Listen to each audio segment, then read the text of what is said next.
This is me Manish. आज मैं फिर से आपके सामने एक लेक्चर लेकर आया हूँ। बेसिकली ये लेक्चर सेल साइकिल के न्यूमेरिकल्स पे है और ये लेक्चर देखने के बाद आपके जितने भी एग्जामिनेशंस हैं like NEET, BSc nursing, AIIMS nursing, KVPY, olympiad और भी अलग अलग स्टेट के जितने भी एग्जामिनेशंस हैं लाइक WBGE और भी अदर एग्जामिनेशंस, वो उसमें जितने भी सेल साइकिल्स के न्यूमेरिकल्स आएंगे वो सारे बन जाएंगे। इतनी मैं बिलीव के साथ कर सकता हूँ, क्योंकि नो डाउट सारे लेक्चर में मैंने मेहनत करा है, लेकिन इसमें मैंने थोड़ा ज़्यादा मेहनत करा है, ज़्यादा कॉन्सेप्ट को लाया है। जो नॉर्मली 4, 5, 6, 7, 8 बुक को उसमें से मैंने कलेक्ट करा है। तो बिना देरी किए हुए चलिए मैं लेक्चर को स्टार्ट करता हूँ। फर्स्ट ऑफ ऑल सबको राधे राधे। ठीक है, चलिए बस आपको क्या करना है, शुरू से लेकर के लास्ट तक इसको देखना है। ठीक है, बिना देरी किए हुए तो हम लोग लेक्चर्स की तरफ बढ़ते हैं। ठीक है, हाँ, फर्स्ट क्वेश्चन कर रहा है amount of DNA in gamete of China rose. तो यहाँ पे आप देख सकते हैं कि गैमेट की बात करें। गैमेट क्या होता है? हैप्लॉइड होती है। हैप्लॉइड मतलब N। ठीक है, और जब भी क्वेश्चंस में एक नोट है, इसको आप लिख लीजिए अपने कॉपीज़ में, अपने नोट्स में, कि जब भी क्वेश्चंस में ना गिवन रहे कि वो G1 फेज़ में पूछा जा रहा है या G2 फेज़ में पूछा जा रहा है, तो उसको ऑलवेज कंसीडर कीजिएगा G1 फेज़ में। ठीक है, लाइक फिजिक्स में कुछ फॉर्मूलेज होते हैं जो बाय डिफ़ॉल्ट कोई चीज़ को मान लेते हैं, तो सेम एज इट इज़ उसमें भी G1 फेज़ में यहाँ पे आपको मान लेना है कि अगर इसमें क्वेश्चंस में अगर आपको नहीं दे रखा है कि वो किस चीज़ में पूछ रहा है, तो वो G1 फेज़ में होगा। ठीक है, तो चलिए, तो आपका यहाँ पे पहले इसको इरेज कर लेते हैं। हाँ, तो आपका यहाँ पे हैप्लॉइड में पूछ रहा है। हैप्लॉइड में क्या होगा गैमेट का? तो आप लोगों को पता है या नहीं पता मुझे नहीं मालूम, बट मैं बता देना चाहूँगा।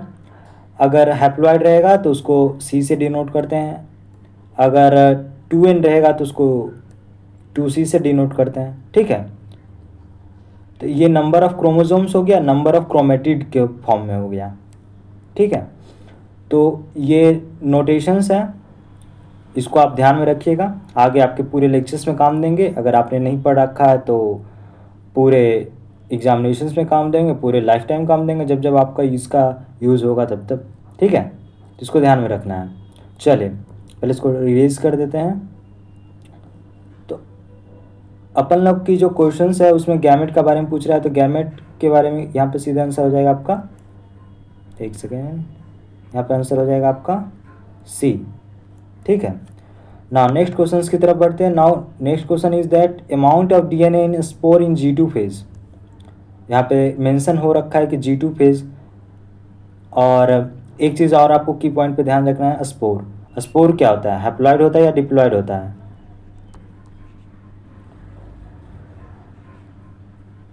हैप्लॉइड होता है। ठीक है, गैमेट से बनता है, माइटोसिस के फॉर्मेशन से बन जाता है, तो हैप्लॉइड होता है। तो यहाँ पे पूछ रखा है कि आपके जो G2 फेज हैं उसमें क्या होगा, C1 होगा या 2C होगा? आप गेस कर सकते हैं। थोड़ा देर पहले मैंने बताया था आपको कि जब भी क्वेश्चंस में पूछ रखा हो हैप्लॉइड का, तो वहाँ पे C मारिएगा, लेकिन किस में? G1 में। लेकिन यहाँ क्वेश्चंस में क्या दे रखा है? G2, तो यहाँ पे क्या होगा? 2C हो जाएगा, वो डबल हो जाता है। इस फेज में क्या होता है? C1 convert into 2C। ठीक है, चलिए now erase this things all other और मेन थिंग्स पे चलते हैं। मेन थिंग्स क्या है आपका? इसका आंसर हो जाए आपका 2C। चलिए नेक्स्ट क्वेश्चन की तरफ बढ़ते हैं। नेक्स्ट क्वेश्चन क्या कहता है? नेक्स्ट क्वेश्चन कह रहा है in Spirogyra amount of DNA in G2 phase. अब आपको पता है या नहीं पता मुझे नहीं मालूम, स्पायरोगैरा क्या है बताइए? एल्गेई है, फंगी है, प्रोटिस्टा है, क्या है? एल्गेई है। ठीक है, इसके एग्जाम्पल्स हैं, एल्गेई के एग्जाम्पल्स है स्पायरोगैरा। और एल्गेई क्या होता है? हैप्लॉइड होता है। और यहाँ पे हैप्लॉइड होता है मतलब कि एन हो गया। और एन किस में होगा, सी में। कौन से फेज में, तो G1 फेज में। और G2 फेज में क्या हो जाएगा, तो ये कन्वर्ट इनटू 2C। तो यहाँ पे क्वेश्चंस क्या पूछ रखा है, 2C। तो आपका आंसर क्या हो जाएगा, सीधा 2C वाला, ठीक है। जिसका आंसर हो जाएगा आपका 2C। चलिए नेक्स्ट क्वेश्चंस की तरफ बढ़ते हैं। नेक्स्ट क्वेश्चंस क्या है,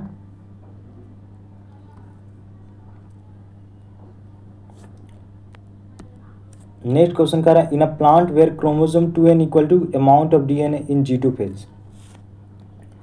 एक प्लांट है, ठीक है, जिसकी क्रोमोसोम 2n इक्वल टू 20 है, तो उसके अमाउंट ऑफ DNA पूछ रहा है इन G2 फेज में। तो मैंने आपको बता रखा था कि जब भी डिप्लॉय, ये जो प्लांट है, पहले तो ऑफकोर्स कोई प्लांट होगी तो वो डिप्लॉयड होती है, एक्सेप्शनल को छोड़ करके। यहाँ पे मेंशन भी दे रखा है डिप्लॉयड का, तो डिप्लॉयड हो गया। और डिप्लॉयड में 2C होता है G1 फेज में, और G2 फेज में क्या होता है आपका 4C। तो इसका आंसर आपका क्या हो जाएगा बाय डिफ़ॉल्ट, एक सेकंड इसको इरेज कर लेते हैं। तो इसका आंसर हो जाएगा आपका, सॉरी, इसका आंसर हो जाएगा आपका 4C, ठीक है। चलिए नेक्स्ट क्वेश्चन की तरफ बढ़ते हैं। नेक्स्ट क्वेश्चन क्या कर रहा है, एक सेकंड इसको इरेज कर लेते हैं। चलिए नेक्स्ट क्वेश्चन की तरफ बढ़ते हैं। नेक्स्ट क्वेश्चन क्या कर रहा है, in a gamete of P plant number of chromosome is 7, n equal to 7, amount of DNA in meristem of same plant is G2 phase. तो यहाँ पे इंफॉर्मेशन दिया गया है, ठीक है। अब यहाँ पे दो इन्फॉर्मेशन हैं। फर्स्ट इन्फॉर्मेशन है कि पी प्लांट के बारे में बोला जा रहा है, सेकेंड इन्फॉर्मेशन है क्रोमोसोम की नंबर के बारे में बोला जा रहा है। मतलब यहाँ पे क्रोमोसोम की नंबर इन्फॉर्मेशन दे रखी है, लेकिन पूछा जा रहा है amount of DNA in meristem in G2 phase. तो पूछा जा रहा है G2 फेज में अमाउंट ऑफ DNA, तो वो हमको कंसीडर करना है। इसकी जो यहाँ पे आपको गुमराह करने के लिए दिया गया है, ठीक है। अब चलिए ये जो इन्फॉर्मेशन दिए गए इसके यूज़ करते हैं। पी प्लांट होता है, पी प्लांट क्या होता है, एंजियोस्पर्म, ठीक है। फिर इसको इरेज कर देते हैं। पी प्लांट क्या होता है, एंजियोस्पर्म। और एंजियोस्पर्म क्या होता है, डिप्लॉयड। और डिप्लॉयड आपको मैंने अभी थोड़ा देर पहले बताया कि G1 फेज में 2C होगा, एस फेज में होगा 2C2 4C, सॉरी 4C, और G2 फेज में होता है, एक सेकेंड यहाँ पे लिख देते हैं, इसको यहाँ पे लिख रहे हैं देख लीजिएगा। G2 फेज में क्या होता है 4C हो जाता है, ठीक है। तो यहाँ पे आपका आंसर सीधे हो जाएगा आपका, सारे को पहले इरेज कर देते हैं। तो इसका यहाँ पे आंसर हो जाएगा आपका 4C। चलिए नेक्स्ट क्वेश्चन की तरफ बढ़ते हैं। Number of chromosome in G2 phase of मेज प्लांट इज। तो आपको पता होगा कि नंबर ऑफ क्रोमोसोम वो सेम होता है किस में, तो G1 में, S में और G2 में। इन कौन से फेज, तो माइटोसिस में। मियोसिस में कुछ अलग कहानी है, माइटोसिस में सेम होता है। तो यहाँ पे इसका सीधा आंसर आपका हो जाएगा क्या, यहाँ पे दे रखा 2 इक्वल टू 20, तो यहाँ पे भी आपका आंसर हो जाएगा 20। चलिए नाउ नेक्स्ट क्वेश्चंस पे चलते हैं। नेक्स्ट क्वेश्चंस क्या हमारा कह रहा है, नेक्स्ट क्वेश्चंस कह रहा है कि number of centromere in G1 and G2 phase respectively in rice plant. मतलब राइस प्लांट में जो आपके नंबर ऑफ सेंट्रोमेयर क्या होते हैं। तो बेसिकली पहले आपको क्रोमोसोम का स्ट्रक्चर पता होना चाहिए। आपको अगर पता है तो आप ये क्वेश्चन ईजिली बना लोगे, अगर आपको नहीं पता है तब तो फिर आप सर देखते रह जाओगे, इधर उधर देखते रह जाओगे। तो पहले क्रोमोसोम का स्ट्रक्चर कैसा होता है, ऐसा और ऐसा। तो आप बोल रहे हो कि ये ऐसा ऐसा क्या बनाया है, तो देखिए बताते हैं क्या बनाया है हम आपको। ये जो बना है नंबर ऑफ स्ट्रक्चर्स वो बना है G2 फेज का। ये जो बना है G1 फेज का। तो अब देख सकते हैं आप 2n इक्वल टू 24 है, मतलब कि जो नंबर है 24 है। एक क्रोमोसोम का नंबर कितना हो गया? 24 हो गया। तो एक क्रोमोसोम में एक सेंट्रोमेयर है। रेड वाला क्या है? ये जो दिख रहा है आपको रेड वाला, वो क्या है? सेंट्रोमेयर है। यहाँ पर भी एक सेंट्रोमेयर है। भले वो G2 फेज में हो या G1 फेज में हो, दोनों में क्या हो रहा है? सिर्फ एक सेंट्रोमेयर प्रेजेंट हो रहा है। तो आपका क्वेश्चन क्या पूछ रखा है?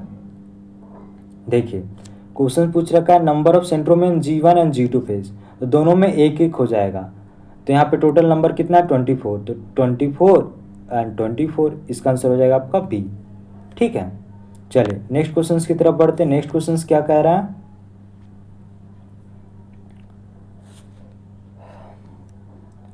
नेक्स्ट क्वेश्चन कह रहा है ratio of centromere to chromatid number in G2 phase.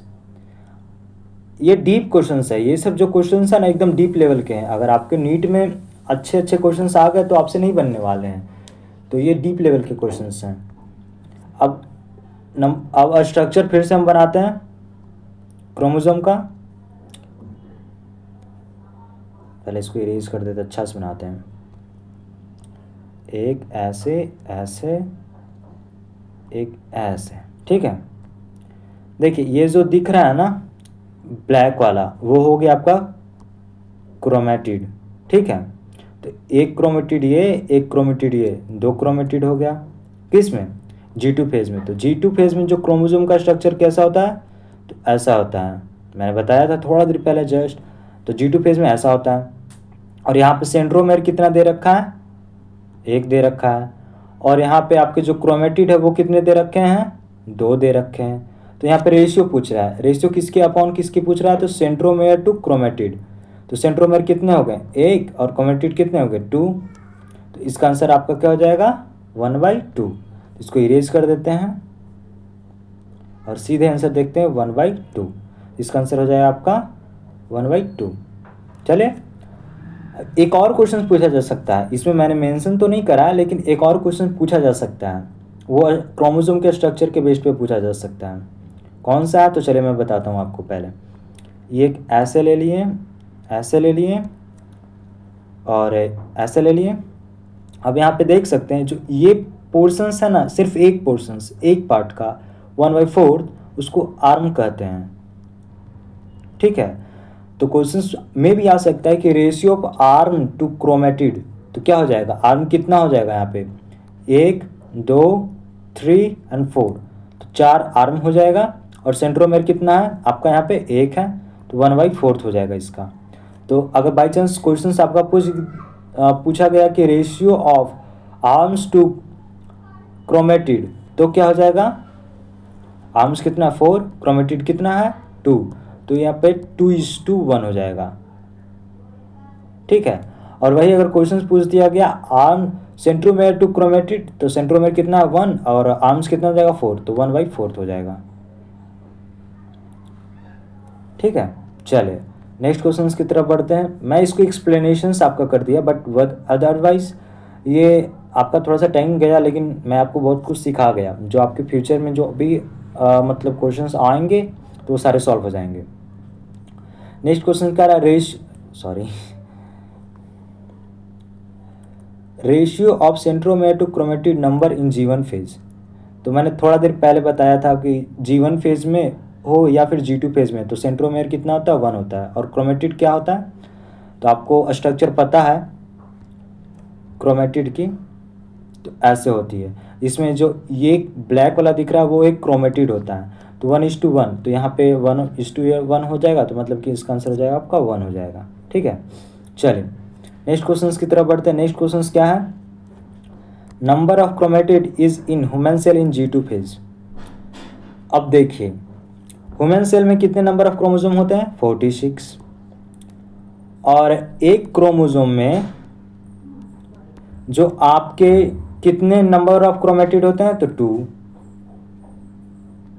ठीक है। तो यहाँ पे 46 × 2 कर देंगे, तो आंसर सीधा आपका जाएगा 92। तो इसका क्या आंसर होगा आपका? 92। ये था तो लेवल 1 के क्वेश्चंस, मतलब कि इजी क्वेश्चंस थे। एक बार देख लो बन जाएगा। बट अब चलते हैं हम लोग नेक्स्ट लेवल 2 टाइप के क्वेश्चंस में, ठीक है।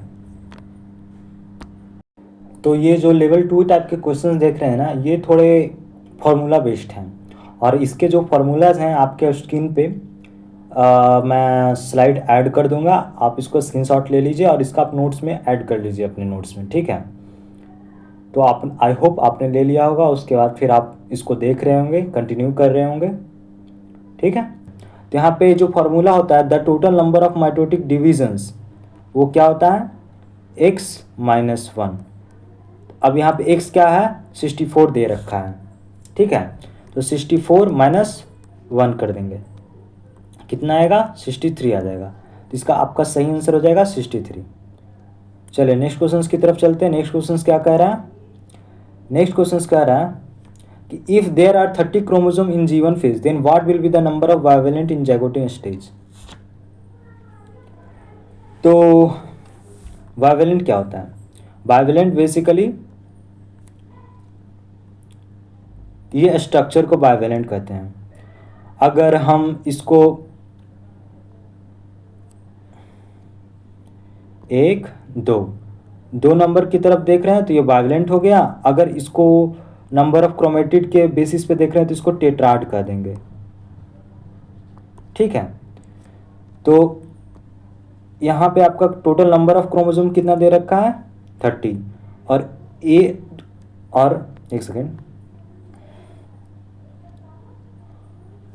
और 2 क्रोमोसोम एक बाइवेलेंट फॉर्म करता है, ठीक है। तो यहाँ पे 30s हैं तो 30 कितने फॉर्म करेंगे, 15, डिवाइड कर देंगे बेसिकली 2 से, तो 15 आ जाएगा। तो यहाँ पे आपका आंसर हो जाएगा क्या, 15। चलिए नेक्स्ट क्वेश्चन की तरफ बढ़ते हैं। नेक्स्ट क्वेश्चन है, what will be the amount of DNA in meiosis 2 products if meiocytes contain 30 pc, pollen grain का लीजिए आप, पिकोग्राम का लीजिए, डीएनए इन G1 फेज। इसका पीजी मतलब अगर आप sexual reproduction in flowering plant में देखोगे तो पीजी मतलब पॉलिन ग्रेन होता है, और इसमें देखोगे तो पिकोग्राम होता है, ठीक है। डीएनए का जो वेट यहाँ पे मेज़र किया जा रहा है वो पिकोग्राम में मेज़र किया जा रहा है, ठीक है। तो अब ये है थोड़ा अच्छा क्वेश्चंस, कैसे, देखिए G1 फेज में दे रखा है, अब पूछ रहा है आपका कहाँ, प्रोडक्ट ऑफ मियोसिस 2, मतलब कि सबसे लास्ट में, जो सबसे लास्ट में बनता है ना वो पूछ रखा है। तो आपको पता होगा, पहले इसको ऐड कर लेते हैं एक दूसरा कलर,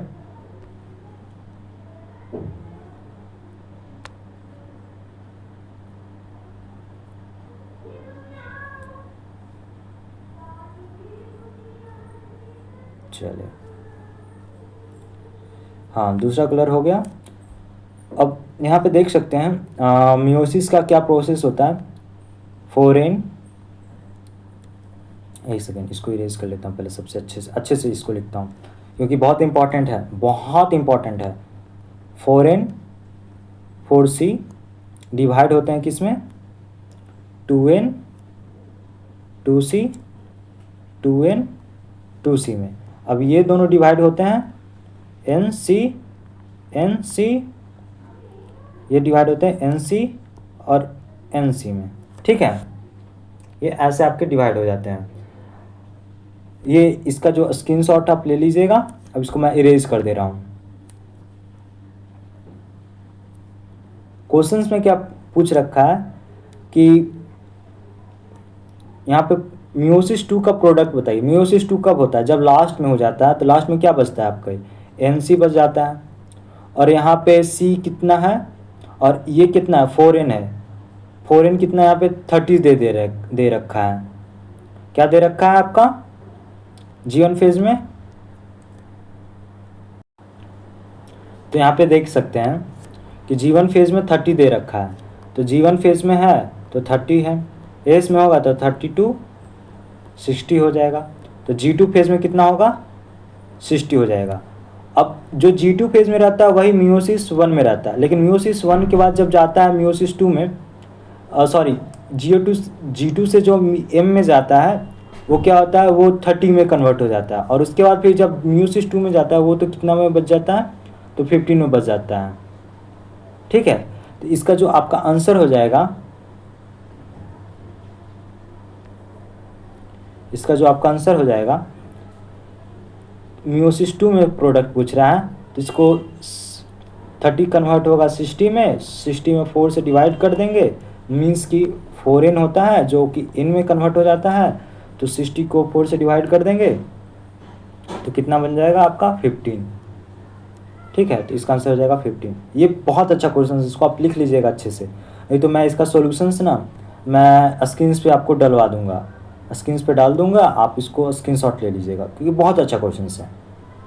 यहाँ पे सॉल्यूशंस करने में थोड़ी सी इधर उधर हो गई, बट मैं स्क्रीन पे डाल देता हूँ इसका सॉल्यूशंस। ओके, चलिए नेक्स्ट क्वेश्चन की तरफ बढ़ते हैं। नेक्स्ट क्वेश्चन क्या है, नंबर ऑफ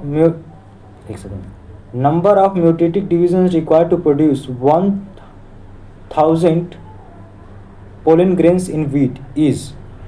यहाँ पूछ रहा number of mitotic divisions required कितना होता है। ये तो सिंपल है कि एक बार म्यूटेटिक मतलब कि म्यूसिस के बारे में हो रहा है, तो 1 से 4 बनता है, तो यहाँ पे 1000 है, तो मतलब 4 किससे बना होगा 1 से, तो 1000 किससे बना होगा, तो 1000 इसको डिवाइड कर दो 4 से, तो आंसर आ जाएगा 250। तो इसका तो सिंपल है कि 250 हो जाएगा। ठीक है, क्या हो जाएगा इसका आंसर 250। चलिए नेक्स्ट क्वेश्चन की तरफ बढ़ते हैं। नेक्स्ट क्वेश्चन क्या है, how many generation required by a cell of meristems to produce 128 cell. Wow, that's a good question. अब यहाँ पे पूछ रहा है कि कितने जनरेशन्स रिक्वायर्ड हैं। इसका फॉर्मूला होता है 2n = x। ठीक है, x क्या यहाँ पे दे रखा है 128, और तो इसको 2n लिख देंगे, और इसको क्या लिख सकते हैं 2n, एक सेकेंड,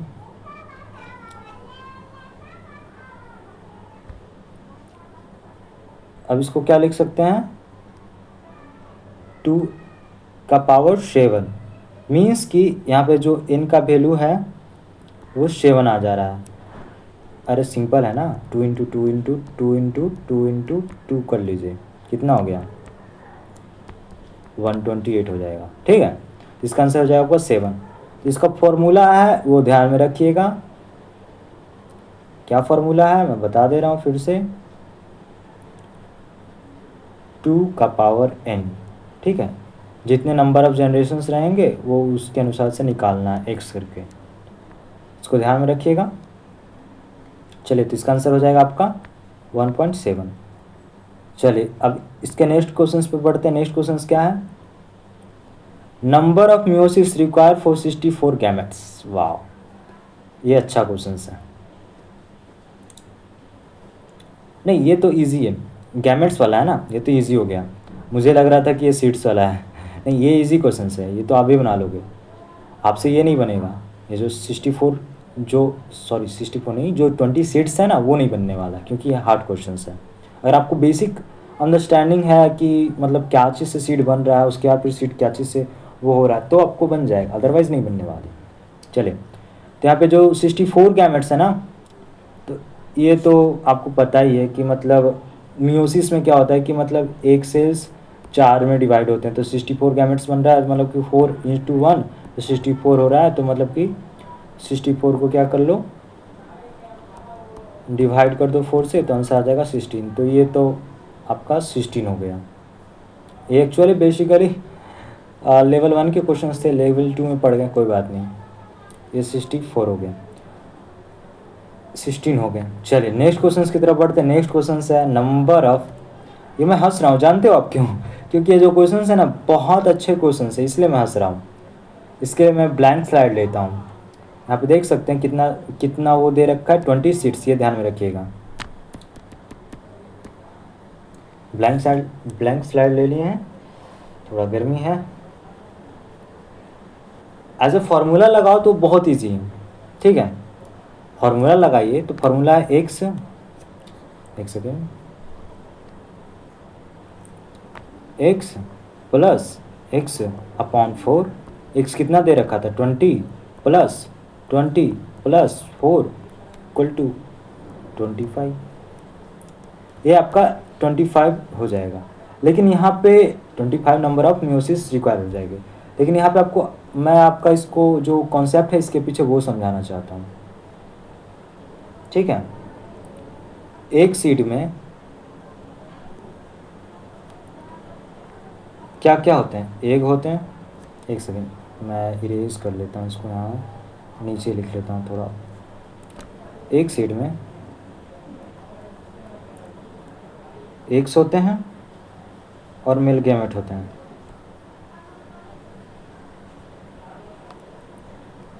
एग्स एक मियोसिस करने पे कितना होता है, एक एक फॉर्म होता है। और यहाँ पे एक मियोसिस करने पे कितना होता है, तो 4 गैमेट्स फॉर्म होता है। यहाँ पे 20 सीड्स पूछ रखा है, तो एग्स कितने फॉर्म हो जाएंगे, 20। और एक पे 4 होते हैं, तो 20 पे कितने होंगे, एक सेकेंड सॉरी, ये 4 पे एक होते हैं, तो 20 पे कितने हो जाएंगे, 5 हो जाएंगे। तो यहाँ पे आपका 20, यहाँ पे आपका 5, तो ये कितना हो गया, 25। ये आपका क्या है, ये आपका थियोरी है, बट इसका जो फार्मूलाज है वो सिंपल है। क्या, जब भी नंबर ऑफ मियोसिस पूछे सीट्स में तो सीधे लगाइए x plus x y 4। X कितना है, 20, और एक्स वाई 4 कितना हो जाएगा, 5, तो 25 इसका आंसर हो जाएगा। चलिए नेक्स्ट क्वेश्चन की तरफ बढ़ते हैं। नेक्स्ट क्वेश्चन क्या कह रहा है, ये थोड़े अच्छे क्वेश्चन है, इसको थोड़ा सा ऐसे कर ले रहे हैं। तो देख सकते हैं आपका ये जो क्वेश्चन है वो क्या कह रहा है, in a pollen of plant x have 19 chromosome, give number of chromosome in apical meristem in G2 phase. तो यहाँ पे हिंट दे रखा है कि जो प्लांट है वो डिप्लॉइड्स हैं, तो इन कितना दे रखा है आपका 19, तो 2n डिप्लॉयड प्लांट है तो इसका हो जाएगा 38। अब आपको पता है कि जो नंबर ऑफ क्रोमोसोम्स हैं वो बदलते नहीं हैं, तो ये जो 20n है वो कौन से फेज में हो जाएगा, G1 में होगा, एस में क्या होगा और G2 में क्या होगा। तो एस में भी मैंने आपको बताया था कि जो नंबर ऑफ क्रोमोसोम्स है वो बदलते नहीं हैं, तो यहाँ पे भी 38 हो रह जाएगा। और G2 पेज है तो G2 पेज में भी 38 रह जाएगा। और आपके क्वेश्चन में पूछ रखा है किस में, तो मेरिस्टेम इन G2 पेज, तो इसका सीधा आंसर हो जाएगा कौन सा, 38। क्या हो जाएगा आंसर, 38, ऑप्शन ए, ठीक है। चलिए नेक्स्ट क्वेश्चन की तरफ बढ़ते हैं। नेक्स्ट क्वेश्चन क्या कहता है, amount of DNA in G2 phase of apical meristem from above questions. अब जो ऊपर वाले क्वेश्चंस है ना, इसमें अमाउंट ऑफ डीएनए खोजिए in G2 phase, G2 phase. तो ये तो देख सकते हैं कि प्लांट क्या डिप्लॉयड है, तो डिप्लॉयड मतलब 2C इन G1 फेज, एस में 2C2 4C, और G2 फेज में 4C। इसका आंसर हो जाएगा 4C आपका, सिंपल एंड डायरेक्ट, ठीक है। अब चलिए नेक्स्ट क्वेश्चन की तरफ बढ़ते हैं।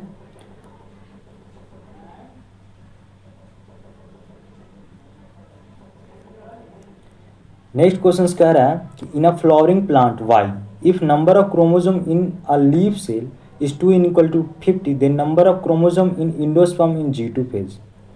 अब देखिए यहाँ पे प्लॉइडी का खेला है, किस चीज़ का है, प्लॉइडी का। अगर आपको प्लॉइडी पता है तो आप आराम से बना लोगे, नहीं पता है तो प्रॉब्लम्स होगी। यहाँ पे देखिए 2n इक्वल टू कितना दे रखा है, 50, तो n इक्वल टू कितना हो जाएगा, 50 equal to 50 is divided by 2 and answer is 25.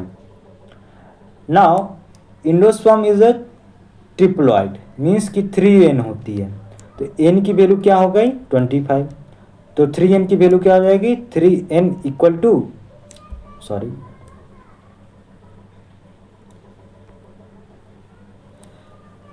3n equal to 3 is multiply by 25, एक सेकेंड 25 एंड आंसर इज 75, ठीक है। तो इसका आंसर क्या हो जाएगा आपका 75 बी।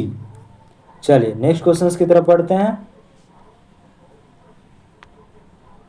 नेक्स्ट क्वेश्चन करा number of chromatid in endosperm in G2 phase. तो बढ़िया है भाई। इंडोस्पर्म दे दिया है, मतलब 3n, ठीक है। नंबर ऑफ क्रोमेटिड पूछ रहा है, तो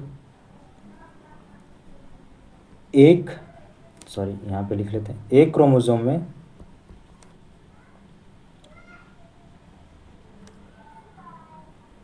2 क्रोमेटिड होता है ना इन G2 फेज में। मैंने तो आपको पहले वीडियो में बता ही दिया है कि G2 फेज में 2 क्रोमेटिड होते हैं। तो यहाँ पे दे रखा है 3n, 3n, और 3n का वैल्यू हम लोगों ने कितना निकाला है 75। तो यहाँ पे क्या हो जाएगा 75 इंटू 2 इज इक्वल टू 150। तो इसका जो आंसर क्या हो जाएगा, सीधा इरेज कर लेते हैं। हटो हटो भाई, समझ जाओ। इसका आंसर हो जाएगा आपका 75 is multiply by 2, answer is 150। तो आपका आंसर ये हो गया। तो देखने के लिए थैंक यू। कैसा लगा हो वीडियो प्लीज़ हमें बताइएगा, और प्लीज़ इसे लाइक कीजिएगा, सब्सक्राइब कीजिएगा, और चैनल को शेयर कीजिएगा अपने दोस्तों के साथ, ताकि वो भी जितने भी कंपटीशंस आए और उसमें सेल्स साइकिल्स आ रहे हो टॉपिक्स, तो उसके जितने भी न्यूमेरिकल्स हो सारे बन जाए, आपसे बन जाए और आपके दोस्तों से बन जाए। बोला जाता है ना, विकास सबके साथ हो तो ज़्यादा अच्छा रहता है, तो वही और कुछ नहीं, ठीक है। तो और डिस्क्रिप्शंस बॉक्स में मैं आपको टेलीग्राम का जो लिंक है वो मैं प्रोवाइड करवा दूंगा, वहाँ से जाके आप टेलीग्राम पे ज्वाइन कर लीजिए, और वहाँ पे जाके आप कोई भी क्वेश्चंस पूछ लीजिए, और या फिर आप कमेंट कर दीजिएगा। मैं आपका जो ये PDF है वो PDF सीधे मैं टेलीग्राम पे डाल दूँगा, ताकि आप इसको अच्छे से 2-3 बार आप सॉल्व कर सको, ठीक है। देखने के लिए शुक्रिया। राधे राधे।